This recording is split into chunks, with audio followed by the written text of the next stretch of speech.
بسم اللہ الرحمن الرحیم۔ بسم اللہ الرحمن الرحیم۔ السلام علیکم ورحمۃ اللہ وبرکاتہ۔ عزیز طلباء، آج ہم خبر واحد کی چوتھی تقسیم پڑھیں گے، اور اس تقسیم کے تحت کل 7 اقسام ہیں خبر واحد کی، جن میں سے 4 کی آج ہم اس سبق میں تفصیل پڑھیں گے، اور بقیہ 3 اقسام اگلے سبق میں پڑھیں گے۔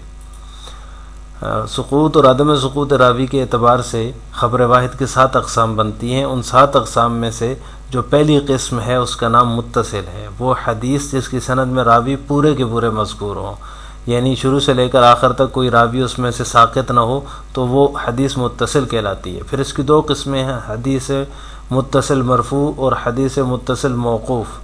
حدیث متصل مرفوع وہ ہوتی ہے کہ جس کی سند متصل بھی ہو اور وہ آپ صلی اللہ علیہ وسلم تک مرفوعاً نقل ہو، جیسے کہ یہ سند ہے مالک عن ابن شہاب عن سالم ابن عبداللہ عن ابیہ عن رسول اللہ صلی اللہ علیہ وسلم انہ قال کذا۔ اس میں دیکھیں یہ متصل ہے، شروع سے لے کر آخر تک اس سند کے اندر کوئی راوی گرا ہوا نہیں ہے، ساقط نہیں ہے، اور یہ مرفوع بھی ہے ڈائریکٹ عن رسول اللہ صلی اللہ علیہ وسلم۔ سالم بن عبداللہ عن ابی، وہ عبداللہ جو ہیں وہ حضرت آپ صلی اللہ علیہ وسلم کی ذات سے ڈائریکٹ نقل کر رہے ہیں، تو لہٰذا یہ مرفوع بھی ہے۔ دوسری قسم اس کی متصل موقوف ہے۔ متصل موقوف کی مثال مالک عن نافع عن ابن عمر انہ قال کذا۔ اس میں دیکھیں مالک عن نافع عن ابن عمر انہ قال کذا، اس میں آپ صلی اللہ علیہ وسلم کا ذکر مبارک نہیں ہے اس سند کے اندر، تو لہٰذا یہ ابن عمر پر موقوف ہے۔ تو متصل تو ہے لیکن موقوف ہے، تو یہ متصل موقوف کی مثال ہو گئی۔ دوسرے نمبر پر جو قسم ہے سقوط اور عدم سقوط راوی کے اعتبار سے، اس کا نام ہے مسند۔ مسند وہ حدیث ہے کہ جس کی سند جو ہے رسول اکرم صلی اللہ علیہ وسلم تک متصل ہو، درمیان میں کوئی راوی، شروع میں آخر میں درمیان میں کسی جگہ کوئی راوی ساقط نہ ہو، تو وہ مسند کہلاتی ہے۔ اب مسند میں اور متصل میں فرق کیا ہوگا؟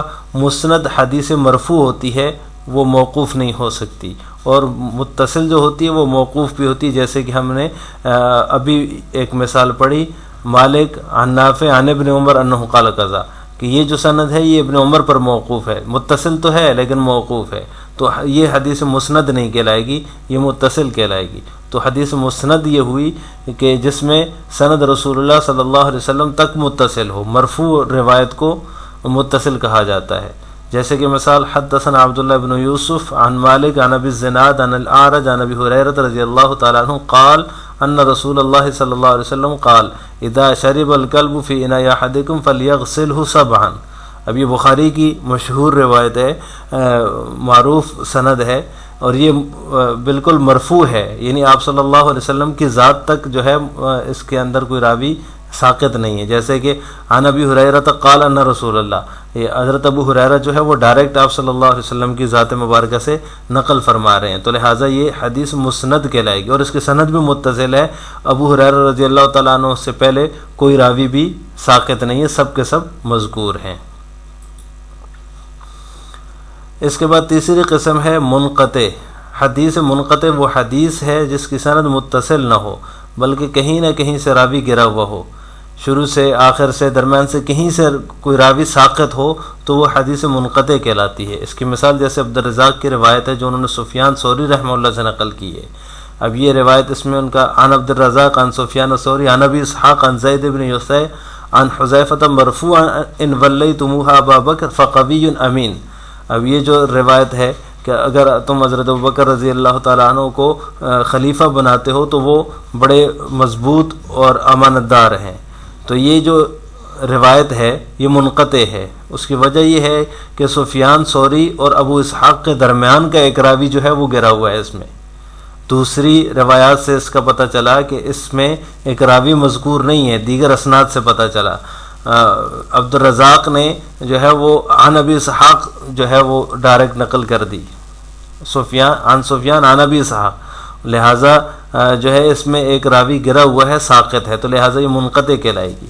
وہ راوی کون ہے؟ ان کا نام دوسری اسناد سے، دوسری روایات سے پتہ چلتا ہے کہ ان کا نام شریک ہے، جو کہ اس سند میں مذکور نہیں ہے۔ اس کی وجہ یہ ہے کہ ابو اسحاق نے براہ راست سفیان ثوری رحمہ اللہ سے علم حدیث حاصل نہیں کیا، جب ان سے براہ راست نہیں کیا تو گویا کہ ابو اسحاق کے بعد کوئی واسطہ ضرور ہے ابو سفیان ثوری سے نقل کرنے والا، تو وہ واسطہ کون ہے؟ دوسری روایات سے، دوسری اسناد سے ہمیں پتہ چلتا ہے وہ شریک ہیں، جن کا نام شریک ہے، مشہور راوی ہیں، تو لہٰذا یہ حدیث منقطع کہلائے گی۔ منقطع کا حکم کیا ہے؟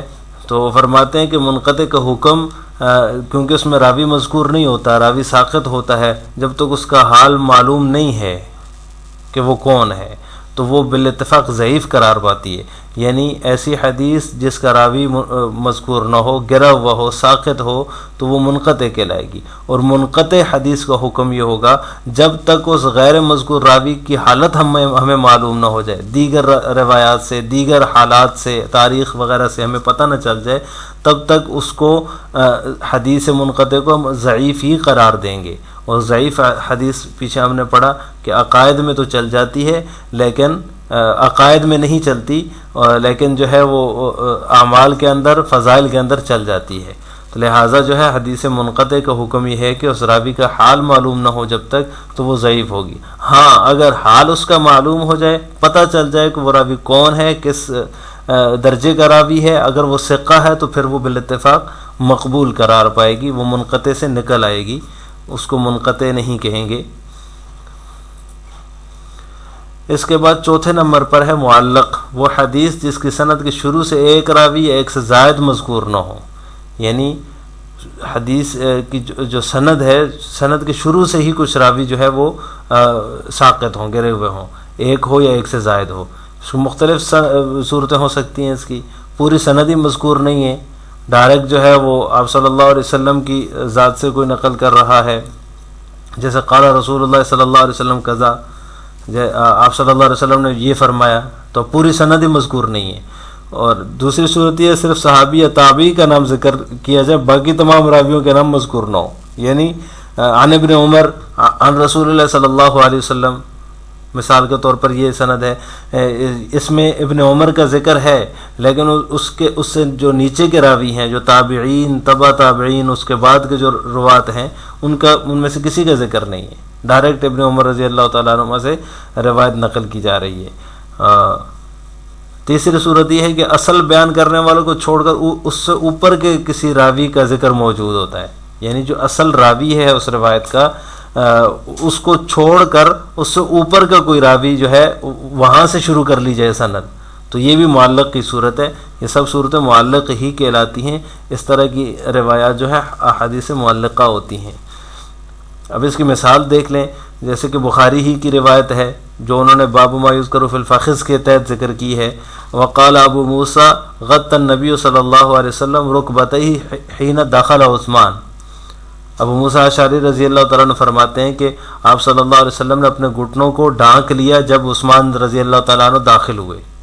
اب اس کے اندر جو ہے وہ انہوں نے امام بخاری رحمہ اللہ نے صرف ابو موسیٰ اشعری رضی اللہ تعالیٰ عنہ کا ذکر کیا، جو کہ صحابی ہیں، ان سے پہلے کے تمام روات کو جو امام بخاری تک جتنے لوگوں نے روایت کی ان کو چھوڑ دیا، تو لہٰذا یہ حدیث معلق ہوگی۔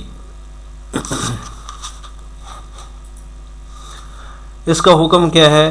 حدیث معلق کے حکم کے بارے میں تھوڑی سی تفصیل ہے، وہ یہ ہے کہ اتصال سند نہ پائے جانے کی وجہ سے حدیث معلق مردود ہوتی ہے، یعنی اس کے اندر اتصال نہیں پایا جاتا، چونکہ راوی ہی مذکور نہیں ہے، راوی اس نے چھوڑ دیا، تو لہٰذا وہ حدیث معلق جو ہوگی وہ مردود کہلائے گی۔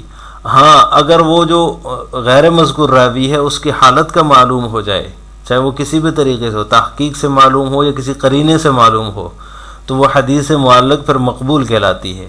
یعنی اگر اس غیر مذکور راوی کی حالت کے بارے میں ہمیں پتہ چل جائے تو وہ حدیث معلق جو ہوگی وہ مقبول ہوگی، اس سے حکم ثابت ہوگا اور اس پر عمل کرنا ضروری ہوگا۔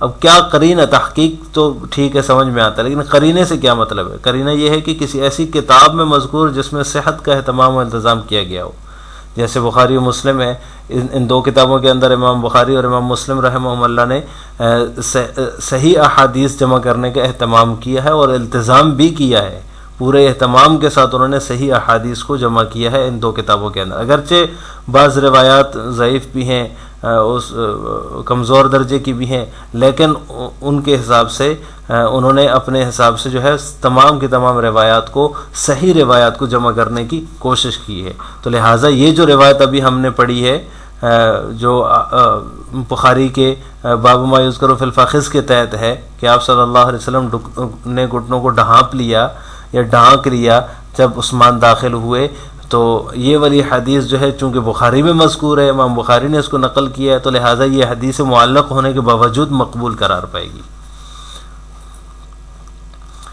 آج کے سبق کا خلاصہ یہ ہوا کہ ہم نے خبر واحد کی چوتھی تقسیم کے تحت 4 اقسام متصل، مسند، منقطع، معلق، ان کی تعریفات، احکام اور مثالوں کے ساتھ ہم نے 4 اقسام کو سمجھا ہے اور پڑھا ہے۔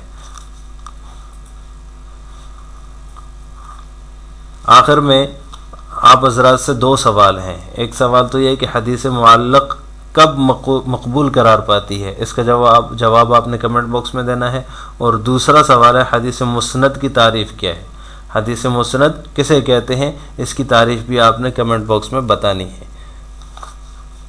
السلام علیکم ورحمۃ اللہ وبرکاتہ۔